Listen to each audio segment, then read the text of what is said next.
Viral মেলা লাগে, বুঝছেন? ভাইরাল মেলা, খাবার তো বড় না, যে যেদিকে থাকে সবার কাছে কিন্তু হোটেল আছে, খাবারের অনেক হোটেল আছে।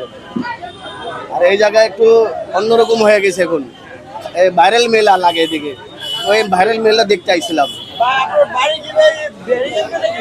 আর এমনি আমি তো অনেক চ্যানেলে ভাইরাল হয়েছি, এটা তো সবাই জানে।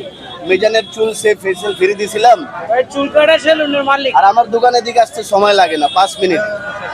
তো আমি দেখতে আই এদিকে ভাইরাল মেলা, এক এক রকম অনেক অনেক বহুত রকমের মানুষ আছে এদিকে, সবার খেলা দেখে কে কি খেলা খেলতেছে। আজকে দেখতেছি মিজান নাই, মিজান তো একবারে ওদের একদম ধা হয়ে গেছে। আর ওর ভিতরে দেখতেছি না যে খাবার মানুষে যে খাইতেছে, বুঝছেন?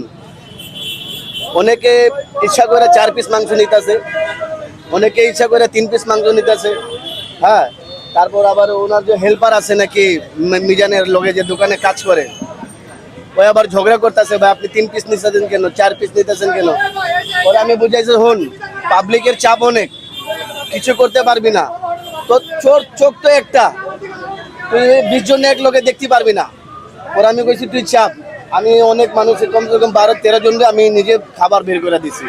এটা কি তার একটু খাবারের মান কিরকম? খাবারের মান ভাই, খাবার মান তো ঠিকই আছে আমার মনে হয়, আমি যেভাবে খাইতাম এখনো ঠিকই আছে, কিন্তু অনেক সময় আলু কাঁচা থাকে, আলু কাঁচা থাকে, মাংস ভালো মতন রান্নাই হয় না, নরম হয় না, এই হলো কথা। এই যে আমরা দেখছি যে মানুষের বেশি চাপ থাকার কারণে তারা কাঁচাই মানে নিয়ে আসছে, আসলে এটা কিভাবে দেখছে? বুঝি নাই।